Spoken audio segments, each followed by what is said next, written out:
चावल, ये शब्द सुनते ही जहन में भाप से पकी हुई खुशबूदार दाल चावल की थाली घूम जाती है। पर अगर यही चावल जलवायु संकट का बड़ा कारण बन रहा हो तो क्या तब भी हम उसी सादगी से कह पाएंगे, आज कुछ हल्का ही खा लेते हैं, चावल ही ठीक रहेगा। क्योंकि आज की हमारी विशेष रिपोर्ट चावल, स्वाद, संस्कृति और संकट पर है। हम आपको बताएंगे कैसे चावल महज एक फसल नहीं बल्कि ग्लोबल वार्मिंग का हिस्सा भी बन चुकी है। मनीला, फिलीपींस, जहां चावल को केवल खाना नहीं बल्कि संस्कृति की धड़कन माना जाता है। बीबीसी वर्ल्ड सर्विस की श्रोता एंड्रियन बियांका विलानुएवा बताती हैं कि हम दिन भर में 3 बार चावल खाते हैं, सुबह, दोपहर और रात। यहाँ मिठाई तक में भी चावल ही होता है। ये यहाँ की संस्कृति की बुनियाद मानी जाती है। लेकिन इस संस्कृति की कीमत अब पर्यावरण चुका रहा है। संयुक्त राष्ट्र के आंकड़ों के अनुसार दुनिया की 90% खाद्य जरूरतें केवल 15 फसलों से पूरी होती हैं और इनमें चावल, गेहूं और मक्का सबसे ऊपर आता है। International rice research institute IRRI के महानिदेशक डॉक्टर इवान पिंटो कहते हैं, दुनिया की 50 से 56% आबादी मुख्य भोजन के तौर पर चावल पर निर्भर है। यानी हर दिन करीबन 4 अरब लोग चावल खाते हैं।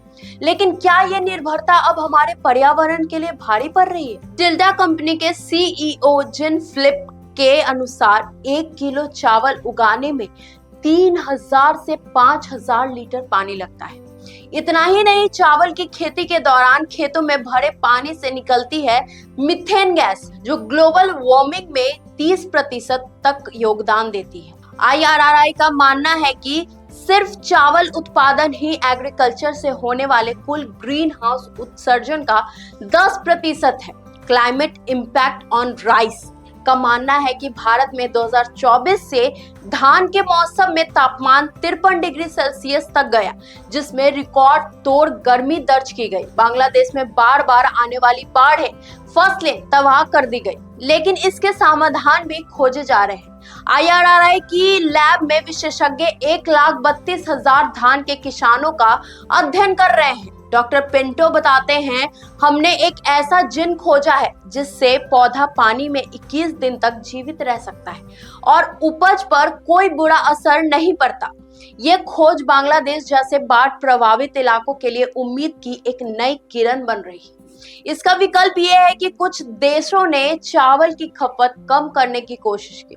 बांग्लादेश ने आलू को बढ़ावा दिया, चीन ने इसे सुपर फूड घोषित करवाया, लेकिन ये प्रोग्राम सामाजिक सोच की दीवार से टकरा गए। लंदन के SOAS यूनिवर्सिटी के मानव विज्ञानी जैकब क्लेन ने बताते हैं, चीन के कई इलाकों में आलू खाने को गरीब का प्रतीक माना जाता है। ये बदलाव सिर्फ प्लेट नहीं, सोच भी बदलने की मांग करता है। फिलीपींस की बियांका फिर कहती है, मैं चावल कम कर सकती हूँ लेकिन छोड़ नहीं सकती। ये हमारी जिंदगी का एक अहम हिस्सा है।